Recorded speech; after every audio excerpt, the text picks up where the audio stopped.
نحمدہ ونصلی ونسلم علی رسولہ الکریم اما بعد فاعوذ باللہ من الشیطان الرجیم بسم اللہ الرحمن الرحیم الا ان اولیاء اللہ لا خوف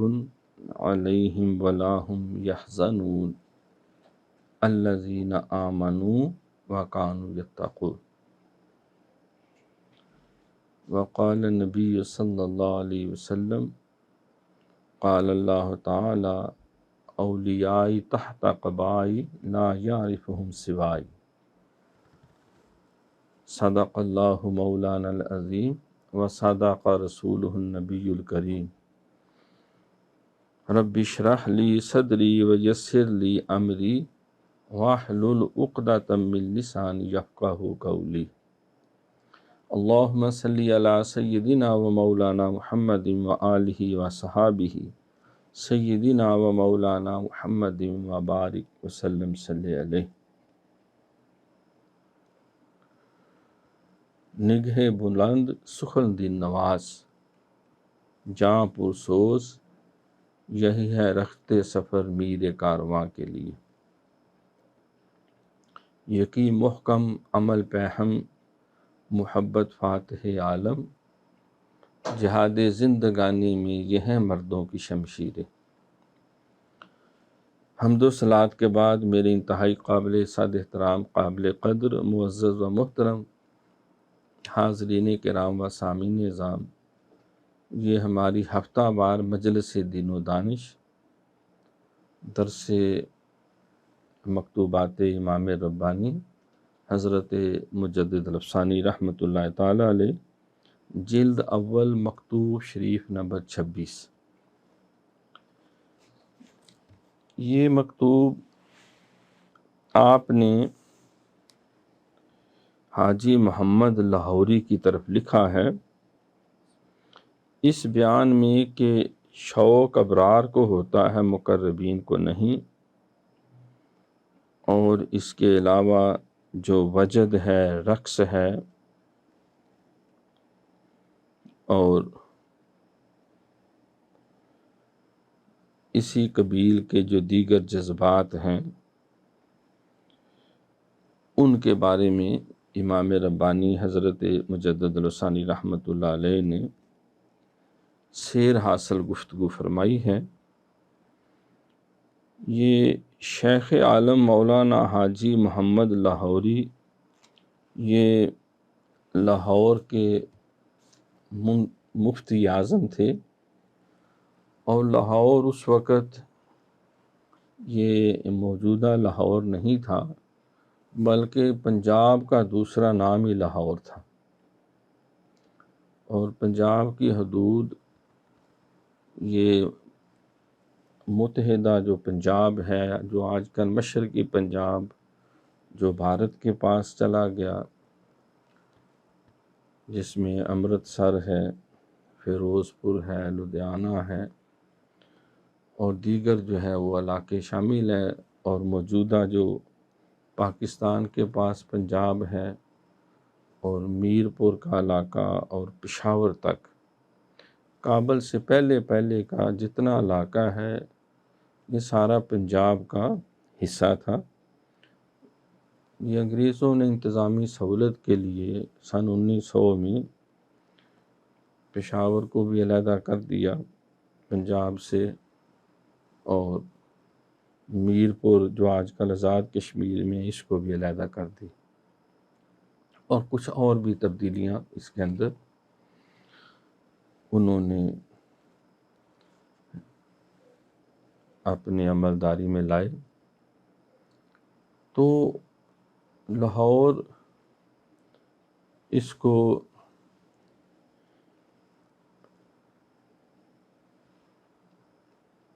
امام ربانی مجدد الافسانی رحمۃ اللہ علیہ نے شہروں کا قطب قرار دیا، قطب البلاد، کیونکہ یہاں اسلام کی شمع فروزاں ہوئی، تو سب سے پہلے جس خطے کو اسلامی نظام کی حسنات و برکات حاصل ہونے کا شرف حاصل ہوا، اس کو لاہور کہتے ہیں۔ یہ پنجاب کا علاقہ ہے۔ یہ 997 عیسوی کم و بیش پہلا جو مسلمان حکمران پنجاب کا بنا، وہ سلطان محمود غزنوی کا آزاد کردہ غلام اور منہ بولا بیٹا ایاز تھا، جس کی قبر آج بھی لاہور شہر رنگ محل میں ایک مسجد کے صحن کے اندر موجود ہے۔ تو مفتی لاہور ہونے کا مطلب ہے گویا کہ مفتی اعظم۔ تو آپ کے نام امام ربانی مجدد الثانی رحمۃ اللہ علیہ نے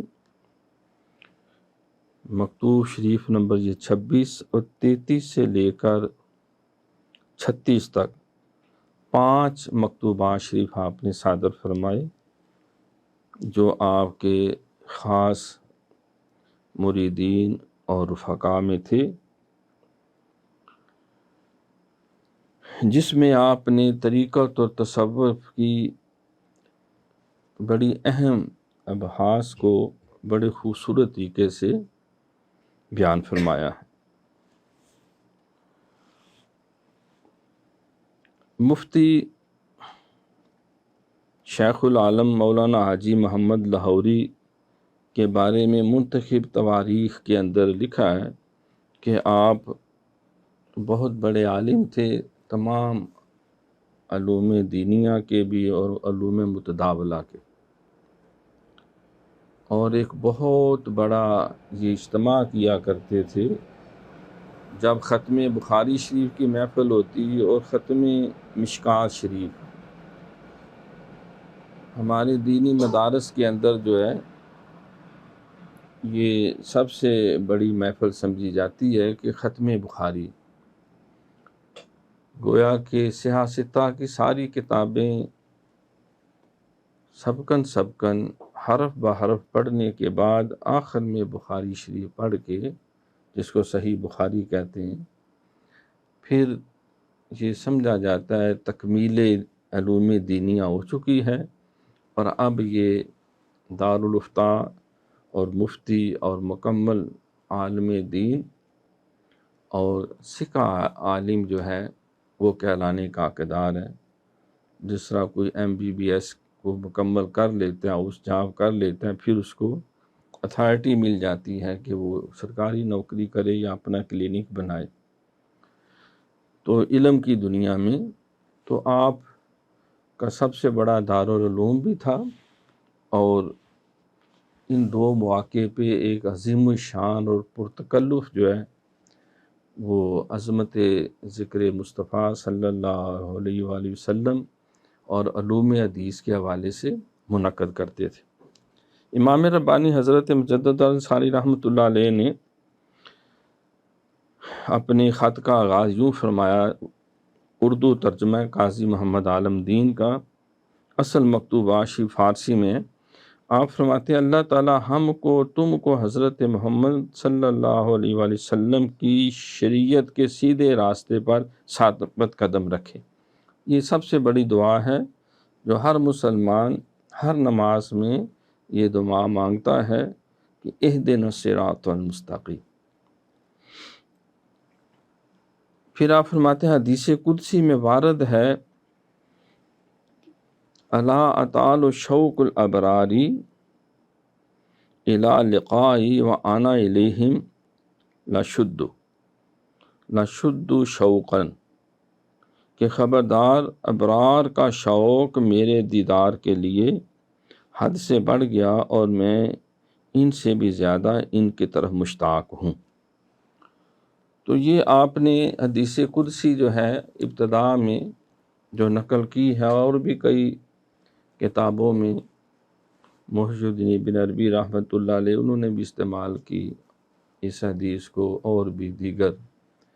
اسی سے ملتی جلتی ایک حدیث بخاری شریف میں بھی ہے کہ حضور علیہ الصلوۃ والسلام نے فرمایا کہ اللہ کریم فرماتے ہیں کہ جو ایک بالشت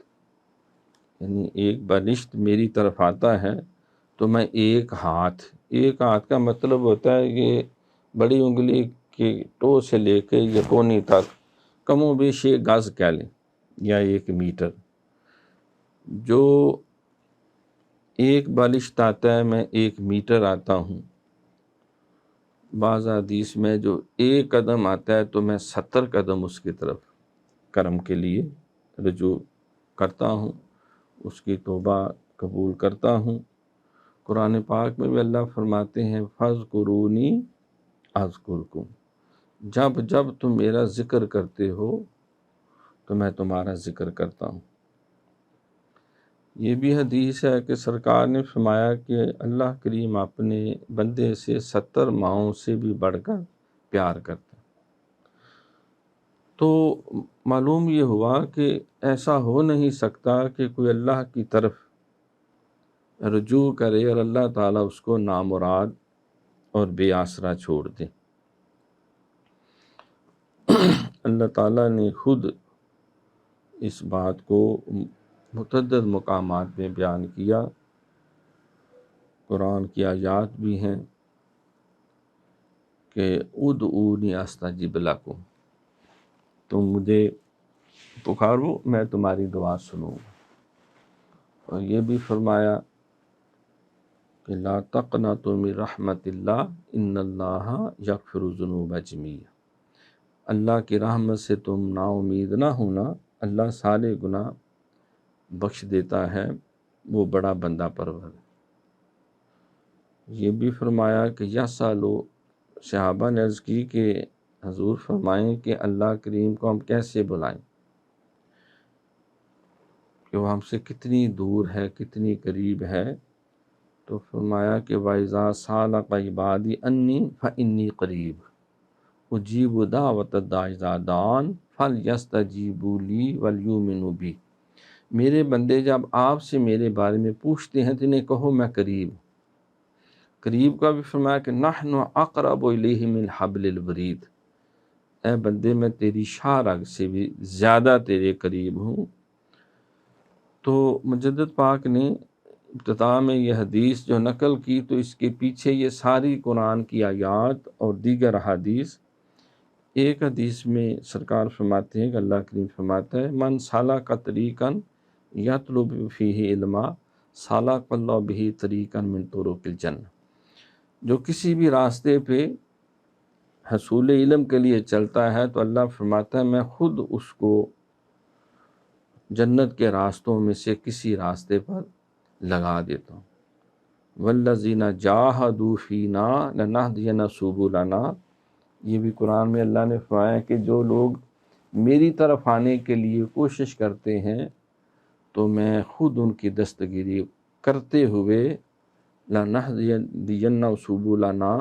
تو بہت سے راستوں میں سے خیر کے راستوں پہ اس کو لگا دیتا ہوں۔ تو گویا کہ بندے کا اللہ کی طرف رجوع کرنا یہ اللہ کو بہت زیادہ پسندیدہ ہے۔ اسی لیے سرکار نے فرمایا کہ افضل الدعاء الاستغفار، سب سے بہترین دعا استغفار۔ استغفار کا مطلب ہے اللہ میں سارے گناہوں سے تائب ہو کر تیری بارگاہ میں حاضر ہوتا ہوں۔ استغفر اللہ ربی من کل ذنب واتوب الیہ، میں بخشش طلب کرتا ہوں اے میرے پروردگار ہر گناہ سے جو مجھ سے ہو چکا، واتوب الیہ، اور میں تیری بارگاہ میں رجوع کرتا ہوں۔ تو اللہ کریم جو ہے اس رجوع کرنے والے کو خالی دامن نہیں رہنے دیتا۔ تو مجدد پاک نے اس حدیث شریف کو ابتدا میں نقل فرمایا، پھر فرمایا کہ اللہ تعالیٰ نے شوق کو ابرار کے لیے ثابت کیا۔ اس حدیث شریف میں شوق الابرار الی لقائی وانا الیہم، کیونکہ مقربین واصلین کو شوق نہیں رہتا، اس لیے کہ شوق مطلوب کے گم ہونے کو چاہتا ہے اور مطلوب کا گم ہونا ان کے حق میں مفقود ہے۔ کیا نہیں دیکھتے کہ انسان اپنے نفس کی طرف اشتیاق نہیں رکھتا، حالانکہ اپنے نفس سے اس کو بڑی محبت ہوتی ہے، کیونکہ مطلوب یعنی اپنے آپ کو گم کرنا اس کے لیے ثابت نہیں۔ تو یہ آپ نے پہلا اس میں جو نقطہ بیان کیا اس حدیث کی روشنی میں، کہ جو شوق رکھتے ہیں اللہ تعالیٰ کی بارگاہ میں، تو اولیاء کے اس سے پتہ چلا کہ مختلف درجے ہیں۔ ایک درجہ ہے ابرار کا اور ایک درجہ ہے مقربین کا یا واصلین کا۔ ابرار نیکوکار وہ ہیں جن کو اللہ کی بارگاہ میں حاضری کے لیے، اس کی بارگاہ میں قرب کے لیے وہ کوشش کر رہے ہیں، لیکن وہ ابھی منزل تک نہیں پہنچے۔ اب دیکھیں، جس بچے نے MBBS میں داخلہ لینا ہے، جتنا جوش اور جذبہ فیصی میں اور انٹری ٹیسٹ وغیرہ کو پاس کرنے کے لیے جتنی محنت، تگ و دو، کوشش و بے قراری اور راتوں کو جاگنا، ٹیوشنیں پڑھنا، اکیڈمی جانا، تو جب MBBS میں داخلہ مل جاتا ہے تو کیا اس کے بعد بھی کوئی ٹیوشن پڑھنے چاہتا ہے؟ کوئی سنا ہو کہ ڈاکٹر صاحب جو ہے فلاں اکیڈمی MBBS کی ٹیوشن پڑھنے گئے ہیں؟ نہیں، اب انہیں پتہ ہے کہ جس جگہ آ چکے ہیں اب ہمیں باہر کو نکال نہیں سکتا، کوئی سال 6 مہینے آگے پیچھے تو ہو سکتا ہے، لیکن اب ہم ڈاکٹر بن کے ہی نکلیں گے۔ تو وہ بے قراری ختم ہو جاتی ہے۔ تو فرمایا کہ جب سالک یا صوفی یا درویش اللہ کی طرف جاتا ہے تو ابتدائی حالت کو شوق کا مقام کہتے ہیں، اور وہ ابرار کا درجہ ہے۔ یہ بھی فرمایا کہ حسنات الابرار سیئات المقربین، جو ابرار کی نیکیاں ہیں وہ مقربین کے لیے وہ اہمیت نہیں رکھتی، بلکہ وہ ادنا درجے کا مقام ہے، وہ ان کے نظر میں گناہ کا مقام ہے۔ کیونکہ ایک فتوے کا مقام ہوتا ہے، ایک تقوی کا مقام ہوتا ہے۔ فتویٰ یہ ہے کہ بس فرض پڑھ لیے کافی ہے، تقویٰ یہ ہے کہ وہ سنتے بھی پڑھتا ہے، وہ نوافل بھی پڑھتا ہے اور پھر ذکر بھی کرتا ہے۔ دیکھیں عشاء کی بعض ہے وہ 4 فرض پڑھ کے نکل جاتے ہیں، حرمین شریفین میں جائیں، کہتے ہیں بس فرض ادا ہو گیا، اور جو کل 17 رکعتیں ہیں، پہلے 4 سنتے، پھر 4 فرض، پھر 2 سنتے، پھر 2 نفل، پھر 3 وتر، پھر 2 نفل۔ بعض جو ہے وہ اس کے ساتھ اور نوافل بھی پڑھتے ہیں، حاجت کے بھی پڑھ لیتے ہیں، توبہ کے بھی پڑھ لیتے ہیں، استخارے کے بھی پڑھ لیتے ہیں، بعض اپنے بزرگوں کے سال ثواب کے بھی پڑھ لیتے ہیں۔ تو گویا کہ ان کے 17 رکعتیں جو ہیں وہ 36 رکعتوں تک لمبی ہو جاتی ہیں، 37 تک۔ یہ رمضان شریف میں آپ دیکھیں 37 رکعتیں پڑھی جاتی ہیں، ساتھ 20 تراویحیں بھی شامل ہو جاتی ہیں۔ تو کیوں؟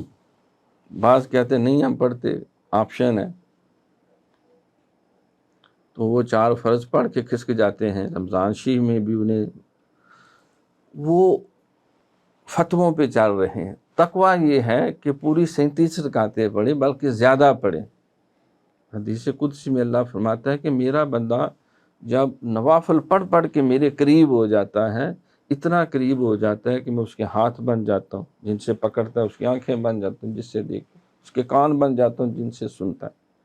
اس کا منہ بن جاتا ہوں جس سے بولتا ہے، اس کے پاؤں بن جاتا ہوں جس سے چلتا ہے۔ نوافل کا ذکر ہے، قرب نوافل، یعنی وہ فرائض تو ادا کرتا ہی ہے،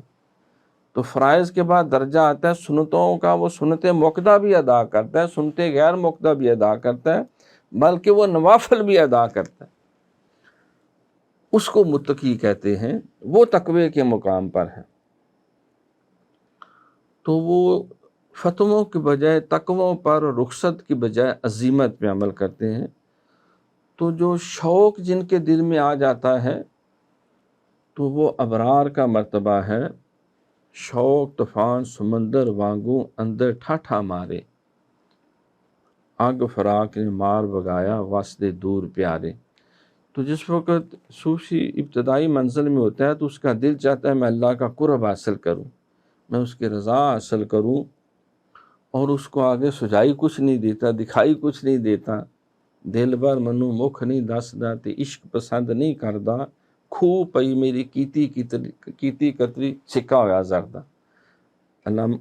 غالب نے بھی کہا کہ مرض بڑھتا گیا جوں جوں دعا کی، مریض عشق پر رحمت خدا کی۔ تو وہ اور زیادہ اس کے اندر جذبہ اور زیادہ ہوتا جاتا ہے۔ وہ داغ دلوی کا بھی مشہور شعر ہے نا کہ پھرے راہ سے وہ یہاں آتے آتے، اجل مر رہی تو کہاں آتے آتے، نہ جانا کہ دنیا سے جاتا ہے کوئی، بہت دیر کی مہرباں آتے آتے۔ میرے آشیاں کے تو تھے چار تنکے، چمن اڑ گیا آندیاں آتے آتے۔ سنانے کے قابل جو تھی بات ان کو وہی رہ گئی درمیان آتے آتے۔ تو ان کے اندر وہ تڑپ اور لگن جو ہے، اب جو منزل پہ پہنچ چکا ہے اس کے اندر وہ تڑپ نہیں ہے۔ دیکھو سادہ سی مثال ہے، جب تک شادی نہیں ہوتی تو کتنی تگ و دو ہے، کمائیاں کرو، پیسے اکٹھے کرو اور وری بناؤ، خواتین ہے تو جہیز بناؤ، اور اچھی نوکری ہونی چاہیے، اچھا گھر ہونا چاہیے، اچھی سواری ہونی چاہیے۔ یہ ساری تگ و دو پہلے ہے، لیکن جب شادی ہو جائے تو اس کے بعد وہ جوش، وہ خروش اور وہ لمبے لمبے دعوے اور وہ نعرے، وہ سارے مفقود ہو جاتے ہیں، بلکہ شادی ڈرونا خواب لگتی ہے۔ وہ نیلم پری اور وہ جانے بہاراں جو ہیں وہ پھر چڑیر محسوس ہوتی ہے۔ بعض گندے گندے القاب دیتے ہیں اس کو، چول اور فلاں ڈمکان، لیکن جب وہ پروسیس جاری ہوتا ہے لو میرج کا تو اس وقت جو ہے وہ کائنات کی سب سے بڑی نعمت یوں ہی لگتا ہے کہ شاید یہی ایک ہے، اگر یہ نہ ملی تو میری زندگی میں کچھ بھی نہیں، نعوذ باللہ۔ تو یہ ایک مثال میں دے رہا ہوں، یہ دنیا کی عشق کی مثال ہے۔ تو جو عشق حقیقی ہے اس میں بھی جب صوفی نمازیں بھی پڑھتا ہے، روزے بھی رکھتا ہے، دروشی بھی پڑھتا ہے، ذکر بھی کرتا ہے، حق ہو کے نعرے بھی لگاتا ہے، لیکن آگے سے رسپانس کوئی نہیں آتا۔ جس طرح بابا فرید فرماتے ہیں نا کہ درداں دی میں سیج بچھائی تے درداں ہار بنائے، یار فریدن درد سلامت جنہ درداں یار ملائے۔ دیکھو نا، بچہ جس وقت اس کو بھوک لگی ہو اور اس کو ماں دودھ نہ دے اتنی دیر تک چیختا چلاتا ہے، اور ایسا چیختا ہے کہ اس کی چیخ کی آواز بعض کا جو ہے محلے دار بھی اٹھ جاتے ہیں، بچے کا کوئی خیال کرو تو کھا مر چلا جائے۔ اور پھر ماں کو اٹھاتے ہیں جو پتہ نہیں کوڈو پرین کھا کے سوئی ہوتی ہے، والیاں 1 2 اس کو اٹھاتے ہیں، کوئی خیال کرو، یہ معصوم بوٹ جو ہے وہ رو رو کے بلک رہا ہے۔ یہ اشتیاق ہے، یہ شوق ہے، اور جس وقت ماں کا سینہ مل جاتا ہے اور خوراک مل جاتی ہے تو پھر روتا ہے بچہ، خوش ہو جاتا ہے، مطمئن ہو جاتا ہے، پھر رونا دھونا بند ہو جاتا ہے، کیونکہ اس کو مراد مل چکی ہے۔ بھوکے کو بھی جب تک کھانا نہ مل، تو یہ ایک عشق کی بھوک ہوتی ہے، پیاس ہوتی ہے، تڑپ اور لگن ہوتی ہے، اور اس وقت انسان کا دل چاہتا ہے کہ کروں تیرے نام پہ جاں فدا، نہیں ایک جاں 100 جہاں فدا، 100 جہاں سے بھی نہیں جی برا، کروں کیا کروڑوں جہان، مجھے خاک میں ملا کر میری خاک بھی اڑا دے، تیرے نام پہ مٹا ہوں مجھے کیا غرض نشاں سے۔ تو مجدد پاک فرماتے ہیں کہ ابرار شوق کے درجے میں ہے، یہ بھی یہ پہلی سٹیج ہے نا۔ شوق نہ ہو تو بندہ کوئی شے حاصل ہی نہ کرے، روئیں گے نہیں تو بچے کو ماں بھی دودھ نہیں دے گی۔ اگر شوق ہو کہتے ہیں یا خوف ہو تو پھر انسان محنت اور کوشش کرتا ہے آگے بڑھنے کی۔ تو یہ شوق جو ہے، علامہ نے بھی کہا نا، متاع بے بہا ہے درد و سوز آرزو مندی، مقام بندگی دے کر ننو شان خدامنی۔ یہ رونا دھونا جو ہے اعظم عشق وچ رونا پیندا، پائے وصل ہوئے پاوے دوری۔ تو مجدد پاک فرما رہے ہیں کہ ابرار اس درجہ، جو واصلین ہیں جنہیں نفس مطمئنہ کا درجہ مل چکا، جو حق الیقین کے درجے کو جا چکے، جو فنا اور بقا کی منزلوں سے گزر چکے ہیں، جو سیور اربع جو ہے اس کو طے کر چکے ہیں، جو ہیں وہ مقام جمع الجمع، فرق بعد جمع، فرق مطلق کی، تو اب ان کے لیے جو ہے وہ کیفیت نہیں رہتی، وہ بے قراری نہیں رہتی۔ جو جا رہے ہیں وہ فیض ولایت لے رہے ہیں، اور جو سارا فیض سمیٹ کر اللہ کی بارگاہ سے مخلوق کی ہدایت کے لیے واپس آ رہے ہیں، وہ فیض نبوت ہے۔ تو نبی علیہ الصلوۃ والسلام جتنے انبیاء و مرسلین ہوتے ہیں ان کی دو جہتیں ہوتی ہیں، وہ اللہ کے ساتھ بھی واصل ہوتے ہیں، مخلوق کے ساتھ بھی شاغل ہوتے ہیں، وہ فیض لیتے رہتے ہیں، مخلوق کو دیتے رہتے ہیں، جیسا سرکار نے فرمایا واللہ یؤتی وانا قاسم، اللہ مجھے دیتا جاتا ہے اور میں تقسیم کرتا جاتا ہوں۔ تو یہ اب میرے خیال میں پوائنٹ سمجھ گئے نا۔ تو مجدد پاک فرما رہے ہیں کہ شوق جہاں ان کے اندر ہوتا ہے، دیکھو جو جنگ لڑ رہا ہے اور ابھی دنگل بنا ہوا ہے، کتنی کشمکش ہے ہر طرف، لیکن جب کوئی فتح مند ہو جاتا ہے، فتح یاب ہو جاتا ہے، غازی بن جاتا ہے، تو پھر وہ گھوڑا دوڑاؤ، تلوار لہراؤ اور دگڑ دگڑ کرو، وہ کچھ بھی نہیں رہتا۔ اسی لیے کہتے ہیں شہید کو جو رتبہ اور مقام ملتا ہے وہ ابھی سٹرگل میں تھا، اس نے ابھی فتح کا جھنڈا نہیں دیکھا، اس نے ابھی فتح کا نعرہ نہیں سنا، اس کا جوش اور جذبہ اور فدائیت کا احساس وہ تر و تازہ ہے، اسی کے ساتھ گیا ہے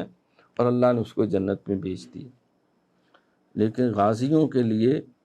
اس طرح کی بشارتیں نہیں ہیں، شہید کے لیے ہے وَلَا تَقُولُوا لِمَن يُقْتَلُ فِي سَبِيلِ اللَّهِ أَمْوَاتٌ بَلْ أَحْيَاءٌ وَلَٰكِن لَا تَشْعُرُونَ۔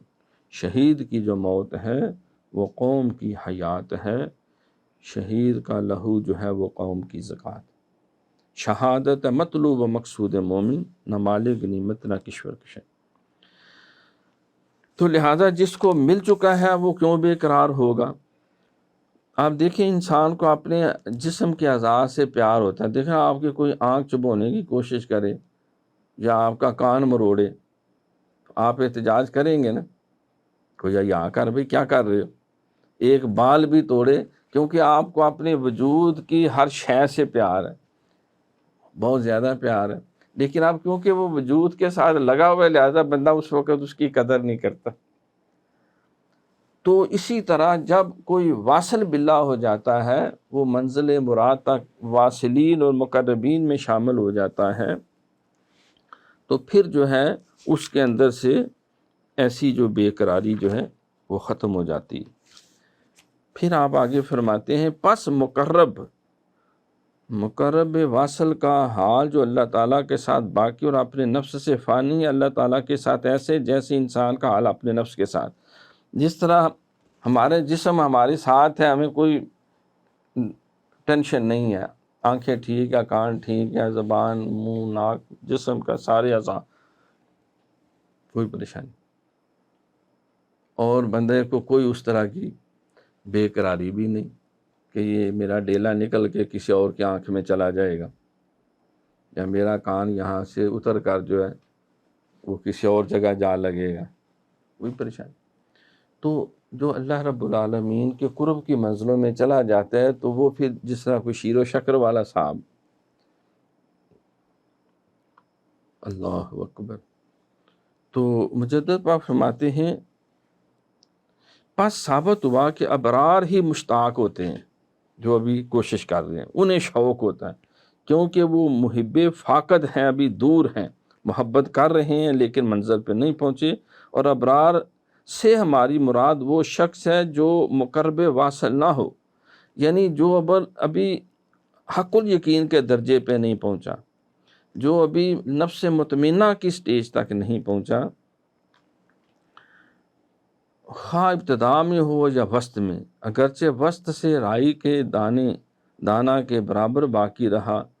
کسی نے کیا اچھا کہا ہے، فراق دوست اگر اندک است اندک نیست، دروں دیدہ اگر نیم موست بسیار است۔ اگر فراق دوست تھوڑا بھی بہت ہے حق میں عاشق کے، اگر ہو نیم منہ یعنی آدھے منہ کے برابر، منہ سے کہتے ہیں بال کو، جتنا بھی تو بھی سخت مشکل ہے۔ دیکھیں نا، آپ انتظار کر رہے ہیں کہ آپ کے عزیز، آپ کے والدین حج کر کے عمرہ کر کے آ رہے ہیں، پتہ چلا فلائٹ وہاں چل پڑی ہے، ٹیک آف کر گئی ہے سعودی عرب سے، تو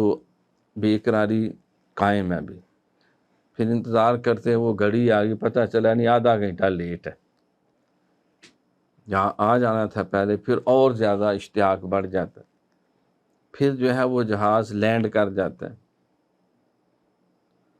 اب جو ہے ہماری نظریں جمی ہوتی ہیں، وہ ادھر تو پتہ ہی نہیں چلتا، جب لوگ باہر نکل رہے ہوتے ہیں اپنا وہ آب زمزم لے کے، کھجوریں لے کے، اور وہ ریڑھا لے کے، اور ساتھ سامان اور کئی تحفہ جات، تو لیکن جس کے ہم انتظار میں ہیں وہ ابھی نہیں آیا۔ 1000 بندہ بھی گزر جائے، جب تک وہ جس کے لیے ہم آئے ہیں اگر اس کا دیدار نہ ہو،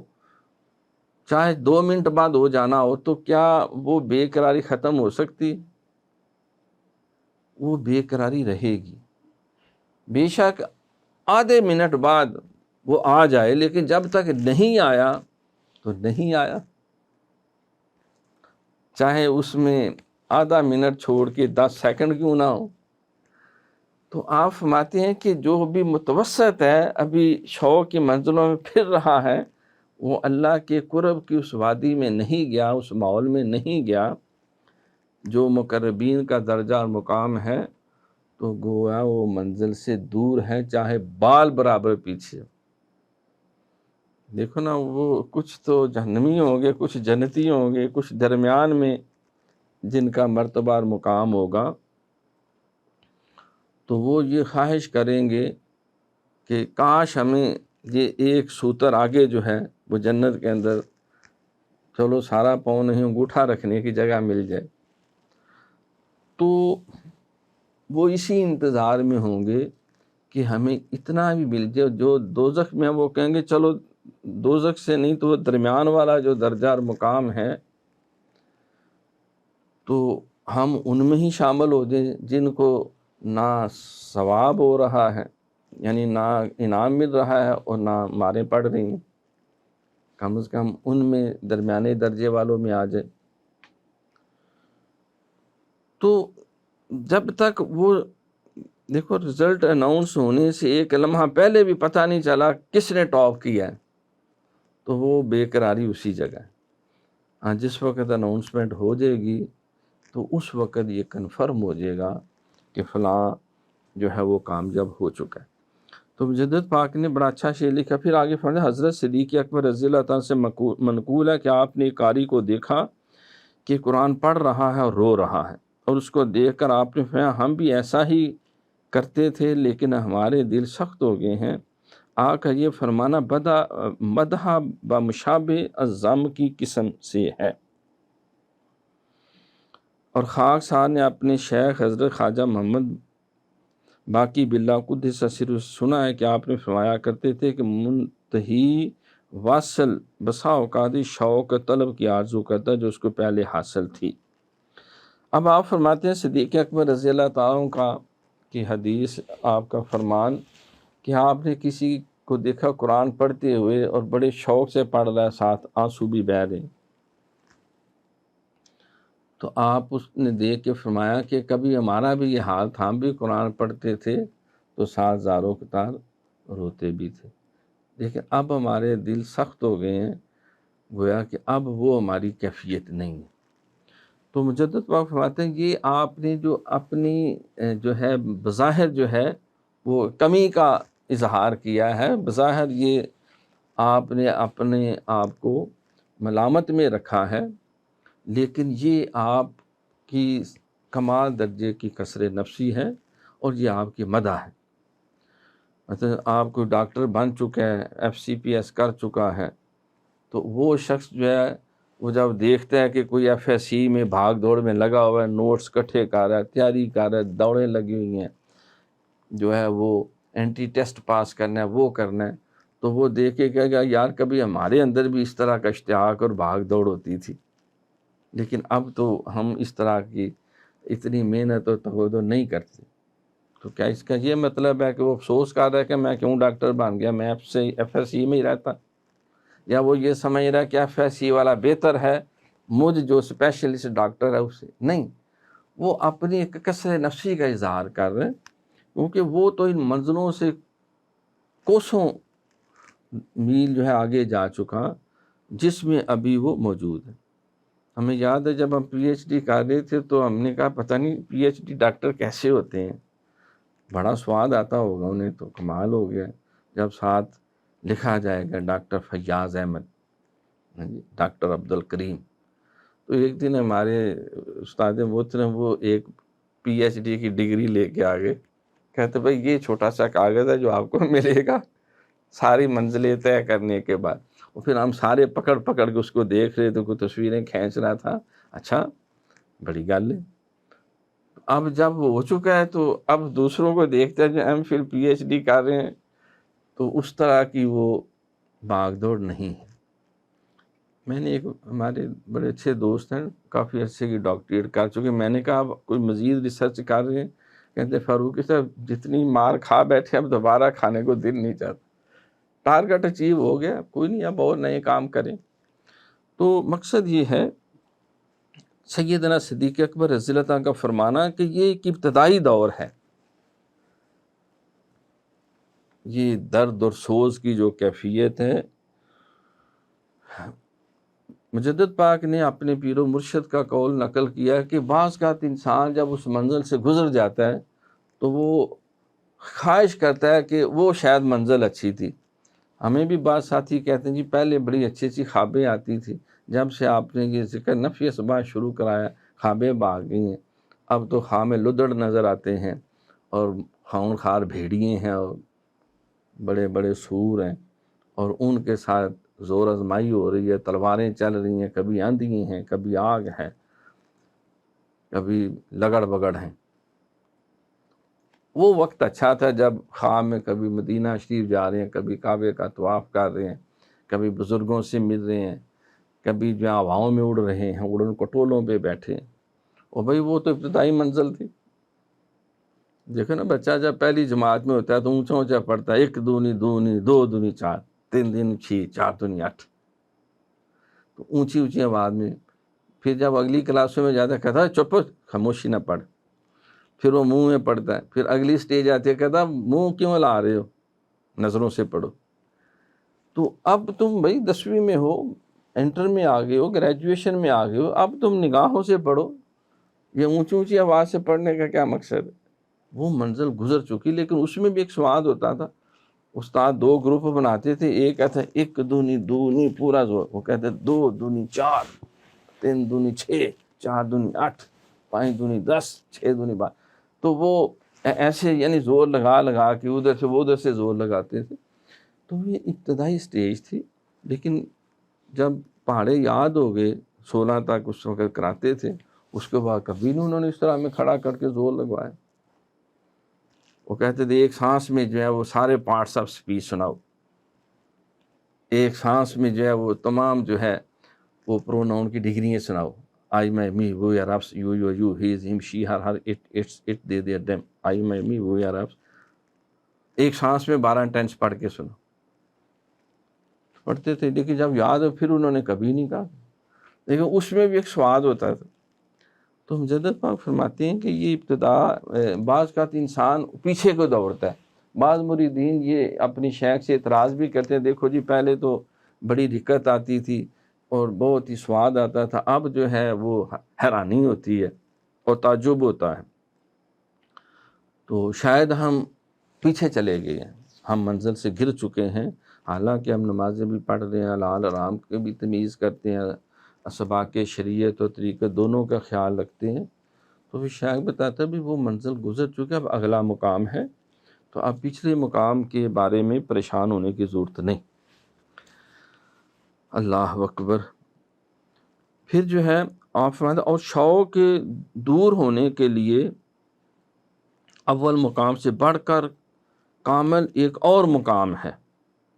اور وہ ادراک و معرفت سے عجز و ناامیدی کا مقام ہے۔ آپ فرماتے ہیں کہ یہ شوق کا دور جب گزر جاتا ہے، اللہ کے وصل اور قرب کی منزلوں میں انسان جاتا ہے،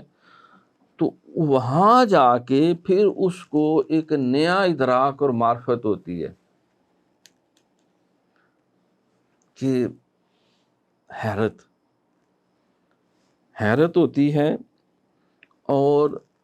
اس کو یہ پتہ چلتا ہے کہ وہ تو وراء الورا ثم وراء الورا ثم وراء الورا ہے،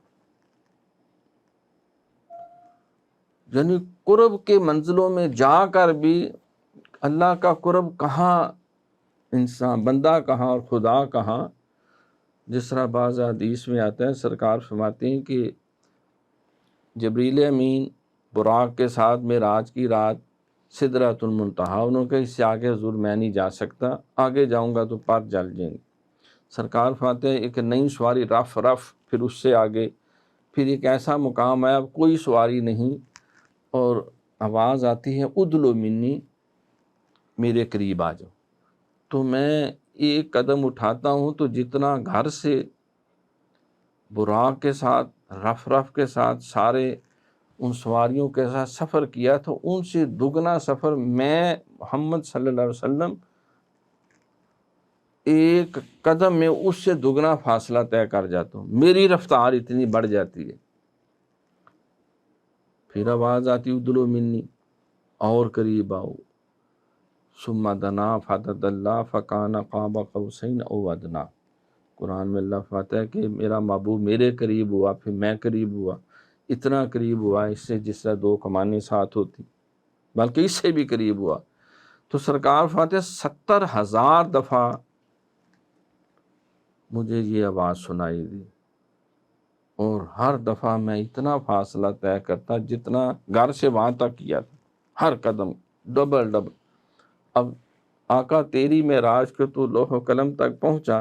میری معراج کے میں تیرے قدم تک پہنچا۔ تو انسان کو ایک ایسا ادراک اور معرفت ملتی ہے، وہ سمجھتا ہے کہ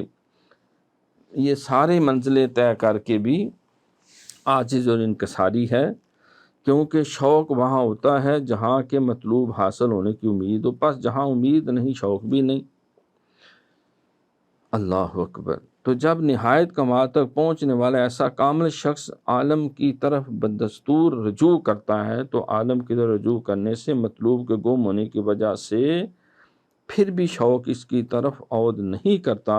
کیونکہ اس کے شوق کے غالب ہونے کا باعث مطلوب کا گم ہونا نہیں تھا، جو رجوع کے بعد اب بھی موجود ہے، برخلاف پہلے کامل کے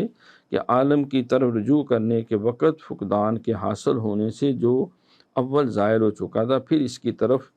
شوق عود کرتا ہے۔ پس جب رجوع کے باعث فقدان یعنی مطلوب کا گم ہونا موجود ہوا، تو وہ شوق جو اس کے ظاہر ہونے سے دور ہو گیا ہوا تھا پھر حاصل ہو جائے گا۔ یہ نہیں کہا جاتا کہ وصول اللہ کے مراتب کبھی منقطع نہیں ہوتے، پس ان مراتب میں سے بعض کی توقع کی جاتی ہے۔ اس وقت مقرب واصل کے لیے بھی شوق کا ہونا متصور ہے۔ یہ سن لیں برکت کے لیے، پھر اس کا مفہوم میں عرض کر دیتا ہوں۔ کیونکہ ہم کہتے ہیں کہ مراتب وصول اللہ کا منقطع نہ ہونا سیر تفصیلی پر مبنی ہے، جو اسماء و صفات و شیون و اعتبارات میں واقع ہے، اور اس حالت کے حق میں نہایت تک پہنچنا متصور نہیں، اور اس سے کبھی شوق ظاہر نہیں ہوتا، اور جس کا ہم ذکر کر رہے ہیں وہ منتہی واصل وہ ہے جس نے ان مراتب کو جمالی طور پر طے کیا ہے، اور ایسے مقام تک پہنچ گیا جس کو نہ کسی عبارت سے تعبیر کر سکتے ہیں اور نہ کسی اشارے سے اس کو بیان کر سکتے ہیں، پس وہاں ہرگز توقع متصور نہیں، اسی واسطے اس سے شوق طلب بھی زائد ہو جاتا ہے۔ یہ اتنی جو باتیں عبارت پڑھی ہے، اس کا مفہوم یہ ہے کہ بعض جو ہیں وہ ان منظروں سے گزر کے قرب کا وہ حق الیقین کے مرتبے مقام سے فیض و مرام ہو کر وہ مخلوق کی طرح رجوع کرتے ہیں ان کی رہنمائی کرنے کے لیے، لیکن اب ان کے اندر وہ اس طرح کا اشتیاق و شوق نہیں رہتا۔ لیکن بعض ایسے ہوتے ہیں کہ وہ اس مرتبے میں بھی اپنے شوق کو ساتھ ساتھ لیے چلتے ہیں۔ وہ اس کی وجہ یہ ہوتی ہے کہ وہ اللہ کریم کے بہت سے اسماء و صفات ہیں، وہ مختلف اسموں کی سیر کرتے ہیں۔ مثلا اللہ کی صفت الرحیم، الرحمن، الکریم، الجبار، جس علماء نے بھی کہا کہ قہاریو، غفاریو، قدوسیو، جبروت، یہ 4 عناصر ہوں تو بنتا ہے مسلمان۔ حالانکہ اللہ کی ساری صفتیں، تو وہ ان کی تفصیلی سیر میں لگے رہتے ہیں، وہ ذات کی طرف رجوع کرنے کی بجائے اور اس سے بھرپور فیض لینے کی بجائے واپس مخلوق کی خدمت کے لیے لوٹ آئیں، وہ سیر تفصیلی میں لگ جاتے ہیں۔ لیکن واصلین اور مقربین وہ اجمالی طور پہ سارا کچھ دیکھ کر، سارا فیض لے کے، اس کا پیغام لے کے مخلوق کے پاس رشد و ہدایت کے لیے آ جاتے ہیں، دعوت و ارشاد کی مسند کو سجا لیتے ہیں۔ اب دیکھیں نا، اب اس کو یوں سمجھے کہ آپ نے اخبار خریدی۔ بعض ایسے بندے ہوتے ہیں جو اکثر سنا ہے کہ ریٹائر جو ہو جاتے ہیں، وہ پہلے جملے سے لے کے آخری جملے ساری اخبار پڑھتے ہیں۔ بھائی 50 روپے لائے نے، انہوں نے حلالتے کرنا ہے، وہ ساری خبریں اور ان کی سرخیاں، ان کی تفصیلات ایک ایک کر کے ساری پڑھتے ہیں۔ اور بعض یوں کرتے ہیں کہ وہ موٹی موٹی سرخیاں پڑھتے ہیں، اصل کام کی بات دیکھی جو ضرورت ہے، اور اخبار کو 10 منٹ میں، 15 منٹ میں، 20 منٹ میں پڑھ کے رکھ دیتے ہیں۔ اور بعض جو ہے وہ سارا دن اور ساری رات اخبار ہی مکمل کرتے ہیں۔ تو وہ اخبار مکمل کریں گے تو جا کے کسی کو رپورٹ دیں گے، بھی آج اخبار میں یہ آیا، وہ اسی میں لگے رہیں گے۔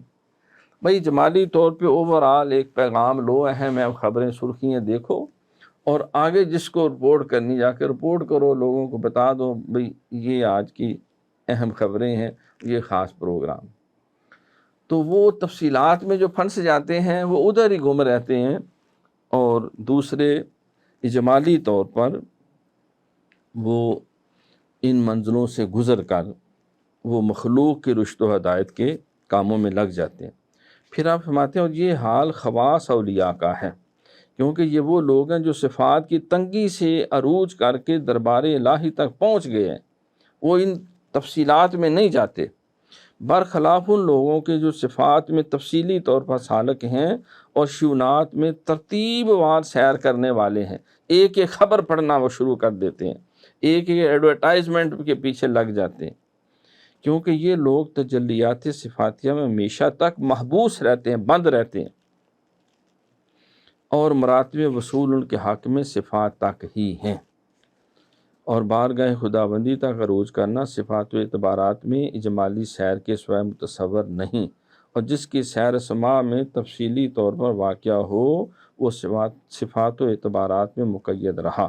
یہ بس آخری پیرا پڑھ لیں۔ اور اس سے شوق و طلب زائل نہ ہوا، اور اس سے وجد تواجد دور نہ ہوا، پس شوق و تواجد والے لوگ تجلیات صفاتیہ والے لوگ ہیں۔ جب تک یہ لوگ شوق اور وجد میں رہیں تجلیات ذاتی سے ان کو کچھ حصہ نہیں ہوتا۔ پس اگر کوئی کہنے والا کہا اللہ تعالیٰ کی طرف سے شوق کے کیا معنی ہیں، حالانکہ اس سے کوئی چیز مفقود نہیں، تو میں کہتا ہوں کہ شوق کا ذکر اس جگہ ممکن ہے کہ صنعت مشاکلت کی قسم سے ہو، اور اس حدیث میں شدت کا ذکر اس اعتبار سے ہو کہ جو کچھ عزیز جبار خدا تعالیٰ کی طرف منسوب کیا جائے وہ شدید اور غالب ہوتا ہے بنسبت اس چیز کے جو بندہ ضعیف کی طرف منسوب کیا جائے۔ یہ جواب علماء کے طریق پر ہے، اور بندہ ضعیف یعنی خاکسار کے نزدیک اور کئی قسم کے جواب ہیں جو طریقے صوفیہ کے مناسب ہیں، لیکن وہ جواب ایک قسم کا شکر چاہتے ہیں اور شکر کے بغیر ان کا بیان کرنا اچھا نہیں بلکہ جائز نہیں، کیونکہ مست معذور ہیں اور ہوشیار پوچھے جائیں گے، اور میرا الماظ ہوشیاری ہے، اس واسطے ان کا ذکر کرنا میرے حال کو مناسب نہیں ہے۔ والحمد للہ اولا وآخرا والصلاۃ والسلام علی نبی دائمن و سرمدن، اول و آخر سب تعریف اللہ ہی کے لیے ہے، اور اس کے نبی پر ہمیشہ صلاۃ و سلام ہو۔ اب جو ہے امام ربانی مجدد الثانی رحمۃ اللہ علیہ نے جو کچھ یہ سارا میں نے حصہ پڑھا ہے، اس میں آپ فرماتے ہیں کہ جنہیں شوق ہوتا ہے نا انہیں وجد بھی ہوتا ہے۔ قرآن پاک میں بھی اللہ وجد کا لفظ میں نے پانا واجادہ پا لیا، اس نے ایک کیفیت کو، ایک حال کو وہ پہنچ گیا کہ جس وقت کوئی اچھی تلاوت کرتا ہے تو آنکھیں ابل پڑتی ہیں، نعت پڑھتا ہے تو دل گداز ہو جاتا ہے، یا خود وہ تلاوت کرتا ہے تو قرآن میں بھی اللہ فرماتا ہے، یہ جہاں جو حبشہ کا شاہ نجاشی تھا کہ فرمایا ترا اعینہم تفیض من الدمع مما عرفوا من الحق، یہ سورہ مائدہ کی 83 نمبر آیت، کہ ان کی آنکھوں سے آنسو ابل پڑے کہ انہوں نے حق کو پہچان لیا۔ پھر فرمایا کہ انما المؤمنون الذین اذا ذکر اللہ وجلت قلوبہم، یہ سورہ انفال کی 2 نمبر آیت ہے کہ بے شک ایمان والے وہ ہیں جب اللہ کا ذکر کیا جائے تو ان کے دل جو ہے اس پہ وجد کی کیفیت آ جاتی ہے، رکت آ جاتی ہے، دل گداز ہو جاتے ہیں۔ ایک جگہ فرمایا کہ ان کے آنکھیں، ان کے قلب اور جسم ملائم ہو جاتے۔ تو بعض کا جو ہے وہ ایک اچھا کلام سن کے یا پڑھ کے جو ایک بے قراری کی کیفیت پیدا ہوتی ہے، آپ فرماتے ہیں کہ یہ بھی شوق کی علامت ہے۔ تو وہ لوگ ابھی شوق کے درجے میں، اس میں آپ نے وجد و تواجد 2 لفظ استعمال کیے۔ وجد جو ہے وہ ہے کہ جو خود بخود ایک کیفیت انسان پہ طاری ہو جائے، تواجد وہ ہے کہ وہ تکلف سے اپنے اوپر وہ کیفیت طاری کرے۔ تو یہ 2 چیزیں جو ہے آپ نے بیان کی، آپ فرماتے ہیں کہ وجد اور تواجد والے یہ ابھی منزل سے دور ہیں، اور انہیں سہاروں کی ضرورت ہے، کوئی قوالی ہو، کوئی تبلہ ہو، کوئی سرنگی ہو، کوئی خوبصورت آواز ہو، کوئی پسندیدہ چہرہ ہو، تو پھر ان کے اندر شوق اشتیاق جو ہے وہ پیدا ہوتا ہے۔ لیکن جو واصلین ہیں یا جو مقربین ہیں، وہ جب نماز پڑھتے ہیں، سرکار نے فرمایا کہ الصلاۃ معراج المومنین، تو انہیں نماز میں وہ سارا نشہ مل جاتا ہے، انہیں نہ کسی قوالی کی ضرورت ہے، انہیں نہ کسی باہر کی سوز اور ساز کی ضرورت ہے۔ پھر فرمایا سرکار نے کہ قرۃ عینی فی الصلاۃ، نماز میں میری آنکھوں کی ٹھنڈک ہے۔ تو مجدد پاک فرماتے ہیں ٹھنڈک دیدار سے ہوتی ہے۔ تو سرکار کا فرمان بھی ہے ان تعبد اللہ کانک تراہ، اللہ کی یوں عبادت کر گویا کہ تو اسے دیکھ رہا ہے۔ تو آپ فرماتے ہیں یہ سب مرتبے جو ہیں یہ ابتدائی مرتبے ہیں، جو واصلین ہیں، جو مقربین ہیں، جو مبتدی اور متوسط سے آگے کاملین میں شامل ہوتے ہیں، وہ ان کفیات سے باہر نکل گئے ہوتے ہیں، اور اللہ تعالیٰ ان کو ان عارضی سہاروں سے بے نیاز کر دیتے ہیں۔ وہ یقیناً روتے بھی ہیں، یقیناً اللہ کی بارگاہ میں ان کی آنکھیں نم بھی رہتی ہیں، لیکن اس کے لیے انہیں باہر سے کسی سہارے کی ضرورت نہیں، بلکہ وہ خود جب اللہ کے حضور عبادت، آپ نے اس کی وضاحت بھی ایک اور مکتوب میں کی کہ حالت نماز سے ان کا نشہ پورا ہو جاتا ہے، خود قرآن پڑھنے سے ان کا نشہ پورا ہو جاتا ہے، باہر سے کسی سہارے کی انہیں ضرورت نہیں ہوتی۔ تو آج کی اس مکتوب شریف کا اصل یہی ہے کہ انسان کو اپنے شیخ کے بتائے ہوئے طریقے کے مطابق اپنی منزل کی طرح رواں دواں رہنا چاہیے، جو حالات احوال پیدا ہوں شیخ سے رہنمائی حاصل کرے، تو یہی اس کے لیے کامیابی اور کامرانی کا ذریعہ ہے۔ وما علینا الا البلاغ المبین۔